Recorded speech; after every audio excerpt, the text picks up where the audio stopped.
행복한 교회에 승리하는 성도 여러분, 남가주 은혜롭게 오신 것을 진심으로 환영합니다. 오늘은 11월 13일 금요일 아침입니다.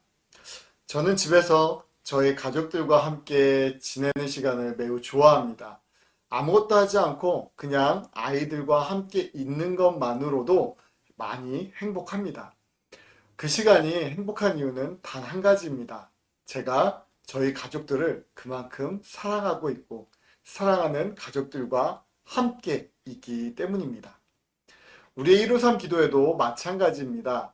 우리가 정말로 하나님을 사랑하는 사람들이라고 한다면 이 시간이 오늘의 모든 시간들 중에서 가장 행복한 시간이 되어질 것입니다.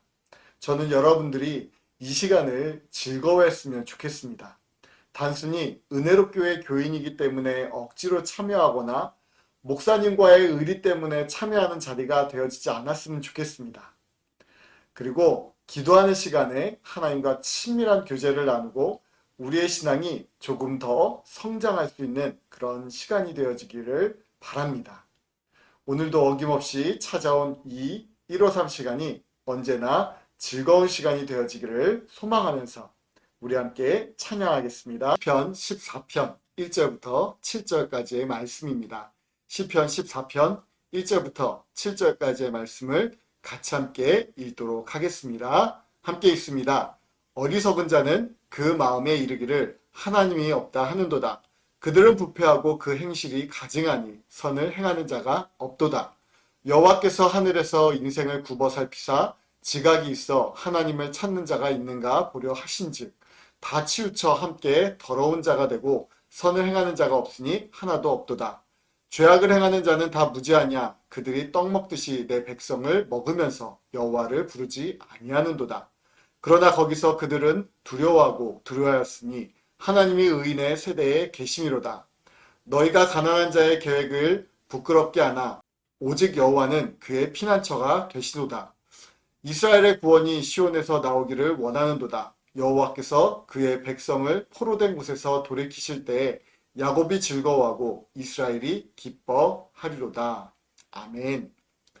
오늘 본문 1절에서부터 4절까지의 말씀을 보면 어리석은 자들의 특징이 나옵니다. 그들의 가장 대표적인 특징은 하나님이 없다고 말하는 것입니다. 그리고 두 번째가 선을 행하지 않는다는 것이고 마지막 세 번째가 죄악을 행하면서 하나님을 부르지 않는다는 것입니다. 1절에서 나오는 어리석은 자라는 단어를 히브리어 원문으로 보면 나발이라는 단어를 쓰고 있습니다. 이 단어의 의미는 어리석음과 약함, 하나님이 없음이라는 의미를 가지고 있습니다.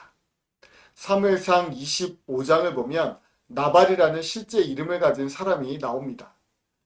마온이라는 지역에 한 목장 주인이 있었는데 그는 양이 3,000마리, 염소가 1,000마리를 가지고 있는 부자였습니다. 그 당시에는 치안이 불안했기 때문에 여러 사람들을 거느리고 있는 사람이 그 지역을 지켜주고 대가로 일정 금액의 수고비를 받곤 했습니다. 그 당시 다윗과 그의 동료들은 마온이라는 지역에서 양털을 깎을 때 다른 도적들이나 늑대와 같은 동물들로부터 보호를 해주고 그 대가로 먹을 것을 요청했습니다. 하지만 그는 음식은커녕 다윗과 다윗의 부하들에게 모욕을 주는 말을 하고서 빈손으로 돌려보냅니다. 이 이야기를 들은 다윗은 분노를 참을 수 없어서 그의 부하 600명 중에서 400명을 데리고 가서 그를 죽이려고 합니다.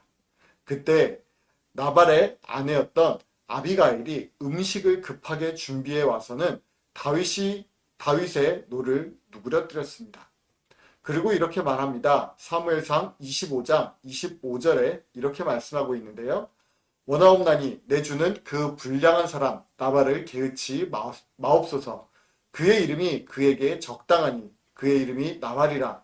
그는 미련한 자이니이다. 여종은 내 주께서 보내신 소년들을 보지 못하였나이다. 그 사람의 이름이 바로 나발이었는데 오늘 본문에 나오는 나발, 즉 어리석은 자와 같은 단어입니다. 나발은 수천 마리의 가축을 기르는 농장을 가진 사람이었고 그에게는 여러 종들도 있었습니다. 그 재산과 종들을 잘 유지하는 것이 쉬운 일이 아니었을 것입니다. 사람들은 그를 향해서 동네 유지라고 불렀을 것이고 어르신이라고도 불렀을 것입니다. 그의 종들은 그에게 주인님이라고 불렀을 것입니다. 이렇게 세상 사람들의 눈에는 나발이란 사람은 존경의 대상이었고 부러움의 대상이었을 것입니다. 하지만 하나님은 그를 나발, 즉 어리석은 자라고 부르십니다.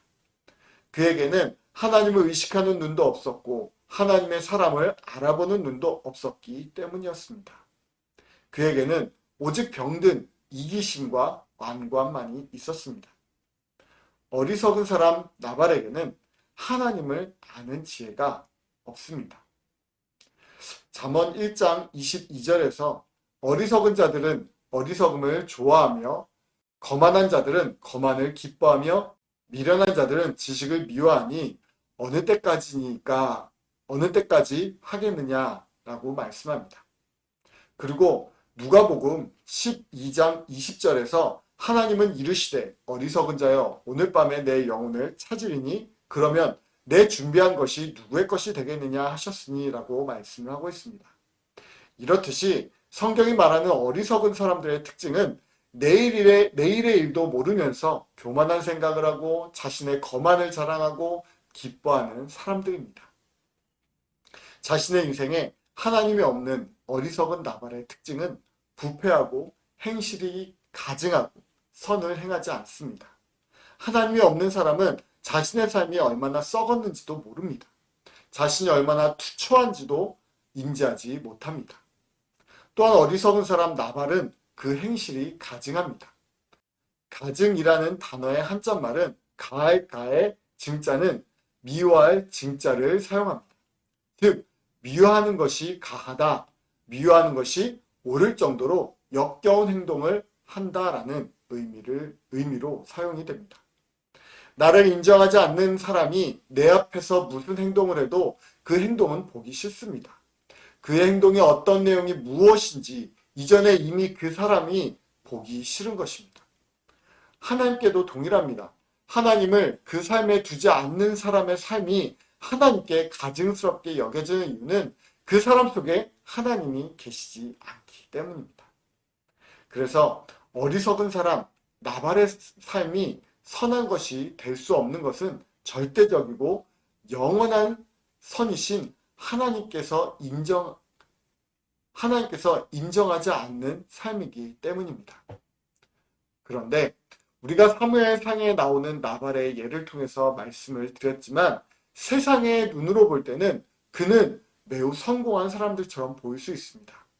그러나 그 나발은 결국 하나님의 심판을 받게 됩니다. 사무엘상 25장 38절의 말씀 보니까 이렇게 말씀합니다. 한 열흘 후에 여호와께서 나발을 치심에 그가 죽으니라. 결국 다윗이 그를 심판하는 것이 아니라 하나님께서 그를 심판한 것입니다. 하나님을 알지 못하는 어리석음으로 인해서 하나님을 기만하고 가증히 여겼던 그 마음으로 인해서 그는 하나님의 심판마저 피하지 못하게 된 것입니다. 이 말씀을 통해서 우리가 알 수 있는 사실은 하나님에 대한 지혜가 없는 어리석은 자들은 결국 하나님께서 심판을 하신다는 것입니다. 반면에 우리가 하나님을 경외하면 하나님께서 우리를 구원해 주시고 우리를 회복시켜 주신다고 오늘 본문에서는 말씀합니다.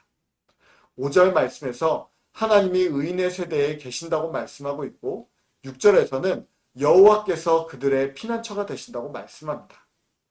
그리고 마지막으로 7절에서는 구원이 시온, 즉 하나님으로부터 나온다고 말씀함으로써 하나님을 경외하고 의지하는 자들을 하나님께서 구원하시고 그들의 피난처가 되어 주신 줄 믿으시기 바랍니다. 사랑하는 성도 여러분, 오늘 우리가 나발과 같은 어리석은 자가 되어지지 않기를 원합니다. 우리는 언제나 주님 앞에서 연약하고 늘 부족한 사람들입니다.